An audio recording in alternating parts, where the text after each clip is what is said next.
And this year, my baby, GLSEN, is turning 18. And we began, thank you.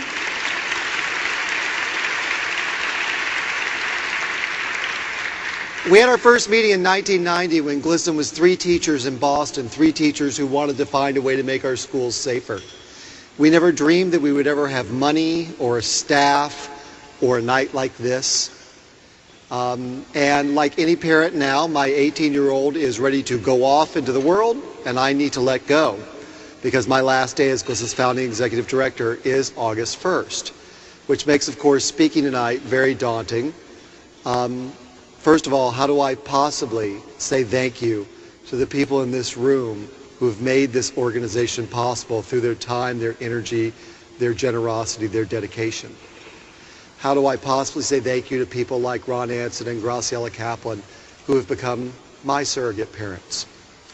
How do I possibly sum up 18 years of my life? And how do I say goodbye? I heard once that if you want to understand the ending of any story, all you need to do is to go back to the beginning. So I'd like to take you back, if you will, to the very beginning, 1988, Concord, Massachusetts, Concord Academy. In 1988, I was a 24-year-old history teacher. 1988 was a very different time. In 1988, Ronald Reagan was president. In 1988, one of the top 10s of the song was Rick Astley's Never Gonna Give You Up. Remember that weird dance in the video? So strange. In 1988, 2 of the top TV shows were Growing Pains and Who's the Boss?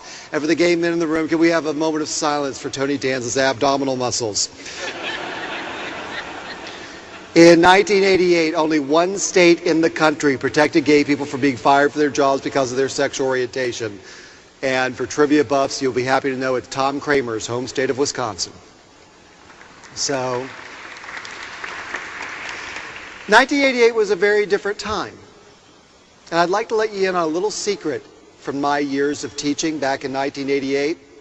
You might have friends who are teachers. We have lots of wonderful allies here from the NEA and the New Jersey and New York and Pennsylvania State Education Associations. When you talk to them, they're all going to tell you, oh no, of course, teachers, we never have favorites. They're lying to you. Of course we have favorites. And in 1988, one of my favorites was a 16-year-old sophomore named Brewster. I loved Brewster. He was smart, he was irreverent, he was funny, he never did his homework, his grades reflected that, but he was nevertheless one of my favorites. I can remember one morning in 1988, Brewster sitting in my office and telling me that rather than face the prospect of being a gay person in a homophobic world, he was thinking of taking his own life.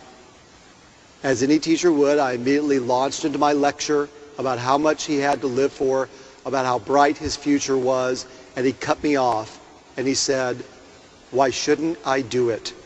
My life isn't worth saving anyway." When I heard those words, they took me back to not many years before, when I had been a student in school in rural North Carolina, a place where every day was hell for me, where I sat alone in the school cafeteria, where my difference was held up for all to see and all to mock.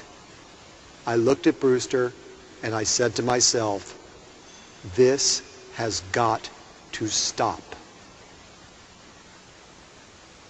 And I made a little promise to myself that whatever I did with the rest of my life, I would do whatever I could in my power to make sure that the next generation of kids had it better than I'd had it. Well, a lot of you have been part of the rest of the story, so you know it. A couple weeks later, I got up and I did a chapel talk at Concord Academy in which I came out to the entire student body. A couple of weeks after that, a young woman came into my office and we started the nation's first gay-straight alliance, the first of what are now 4,200 gay-straight alliances.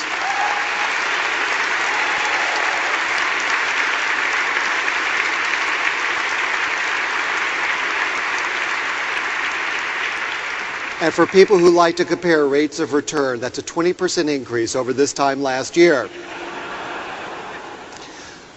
There are now 11 states, including as of last Friday, Maryland, that protect students from bullying and harassment based on sexual orientation.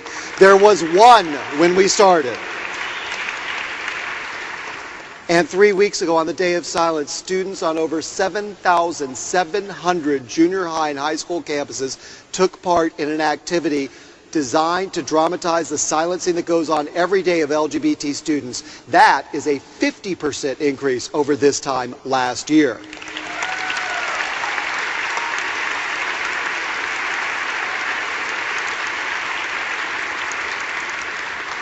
I am happy to tell you that we have indeed come a very, very long way. And afraid I also have to tell you, we have not come nearly far enough. For 20 years, I've heard a very common refrain by people who know me. Kevin, you're too impatient. Kevin, you want change too fast. Kevin, change takes time. Well, you know what? That's all true. I am impatient. I do demand that things change quickly, and change does take time.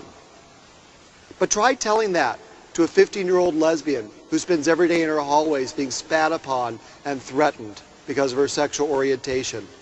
Try looking that young woman in the eye, which I have to do, and explaining that we need some time to make her school safe.